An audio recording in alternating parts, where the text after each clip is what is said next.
I'm Dr. Keanu Sai, and I'm a political scientist specializing in international relations and public law, with particular emphasis on the legal and political history of Hawaii.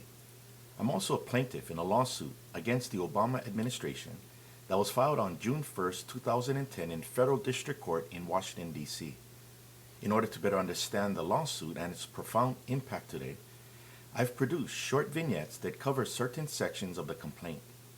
This particular presentation covers the United States overthrow of the Hawaiian Kingdom government on January 17, 1893, and the negotiation and settlement that followed. On January 16, 1893, U.S. diplomat John Stevens orders the landing of U.S. troops off of the USS Boston to aid in a pre-planned insurrection by a small group of businessmen. This group was comprised of both Hawaiian subjects and resident aliens. Protests were lodged with the U.S. diplomat by the governor of Oahu and the Minister of Foreign Affairs, Samuel Parker. Both government officials called the landing without the consent of the government a violation of international law. Stevens ignored the protests, and the Hawaiian government was on heightened alert. The next day, on January 17th, the Hawaiian police force was unable to arrest roughly 30 insurgents who declared themselves to be a provisional government because Stevens declared the United States would protect them. If apprehended, there would be bloodshed between the police and the U.S. troops. Marshal Wilson was the head of the police force and had been investigating the actions of the insurgents for some time.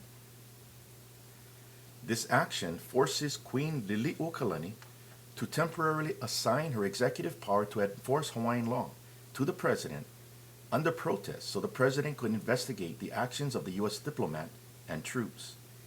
It was the Queen's constitutional duty to faithfully execute Hawaiian law, but for the presence of the U.S. troops, she was unable to arrest the insurgents.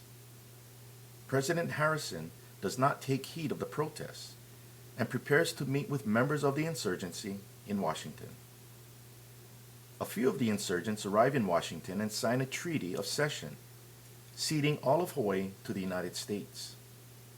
The insurgents wanted direct access into the American market, and the Harrison administration wanted to build up Hawaii as a military outpost. The treaty was submitted to the Senate for ratification, and Harrison tells the Senate that U.S. troops were not involved. In February, the Queen appointed Paul Newman, her attorney-in-fact, and he traveled to Washington, D.C. to represent the Queen because the insurgents were preventing the Queen from leaving Hawaii. On March 4th, President Grover Cleveland is inaugurated, and Newman delivered the protests to the newly elected president on March 9th. Acknowledging receipt of the protests and assignment of Hawaiian executive power, President Cleveland withdraws the treaty from the Senate. James Blunt, former chairman of the House Committee on Foreign Affairs, is appointed by the president as special commissioner to investigate the circumstances of the overthrow, and in particular the role of the U.S. diplomat and troops. Blunt arrives in Honolulu and initiates the presidential investigation on April 1st, after ordering the U.S. flag to be removed from the Hawaiian government buildings and after the U.S. troops to board their ship. Blunt submits periodic reports to Secretary of State Walter Gresham in Washington, and on July 17, 1893, he submitted his final report. On October 18, 1893, the investigation was completed, and the Secretary of State advised the President of its conclusions. International law was violated by the U.S. diplomat and U.S. troops. Members of the provisional government committed the crime of treason, which was punishable by death and confiscation of property under Hawaiian law if convicted by a jury. The United States must make all possible reparations, and the Hawaiian Kingdom government must be restored to the status it held before the landing of U.S. troops on January 16, 1893. Secretary of State Gresham directed the new U.S. diplomat Albert Willis to meet with the Queen for settlement.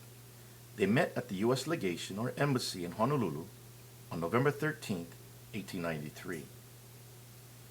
Willis conveyed to the Queen the President's sincere regret that through the unauthorized intervention of the United States, she had been obliged to surrender her executive power, and his hope that with her consent and cooperation, the wrong done to her and to her people might be redressed. Willis stated that the President concluded that the members of the provisional government and their supporters, though not entitled to extreme sympathy, have been led to their present predicament of revolt against the government by the indefensible encouragement and assistance of our diplomatic representative. The Queen was then asked, should you be restored to the throne, would you grant full amnesty as to life and property to all those persons who have been or who are now in the provisional government, or who have been instrumental in the overthrow of your government? The Queen initially refused to grant amnesty and stated the law is the law, especially in light of the fact that the head of the insurgency was Sanford Dole, who previously served as an associate justice on the Hawaiian Kingdom Supreme Court. After a few more meetings, however, the Queen agreed to grant amnesty after the government is restored and the executive power returned. The Queen signed a declaration on December 18, 1893, committing herself and successors in office to grant amnesty after the government is restored. The declaration was dispatched to the Secretary of State in Washington, D.C. This brought about a final settlement of the overthrow. The following day, Willis met with Sanford Dole, who headed the insurgents, together with James King, William Smith, Samuel Damon, and Peter Jones. Willis notified them of the President's investigation and resolved to restore the Hawaiian Kingdom government, and that the Queen would grant them amnesty after restoration. Willis provided the insurgents with a copy of the Queen's declaration to grant amnesty after the government had been restored. According to Hawaiian constitutional law, the monarch can only grant a pardon after conviction, and without a pardon by the Queen, these individuals remained insurgents and fugitives of Hawaiian law, liable to be arrested and prosecuted. There are two agreements that were entered into by the President and the Queen, both being the two chief executives of both countries' government. Under U.S. law, these two agreements are referred to as executive agreements, and under international law, they are referred to as international compacts that has the binding force of a treaty. According to the U.S. Supreme Court, executive agreements that emanate from the sole authority of the President in foreign relations do not require ratification from the Senate, as would be the case with a treaty.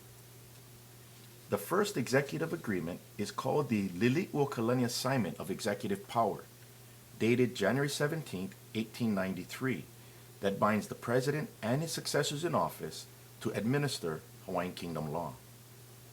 The second executive agreement is called the Restoration Agreement, dated December 18, 1893, that binds the President and his successors in office to restore the Hawaiian Kingdom government and the monarch and her successors to grant amnesty after conviction.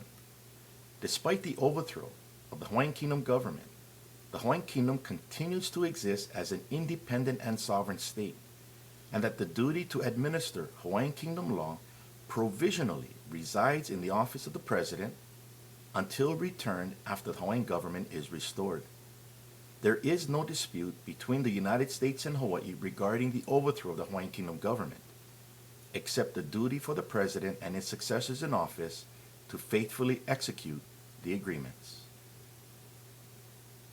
For more information on the federal lawsuit Tsai versus Obama et al., visit www.hawaiiankingdom.org.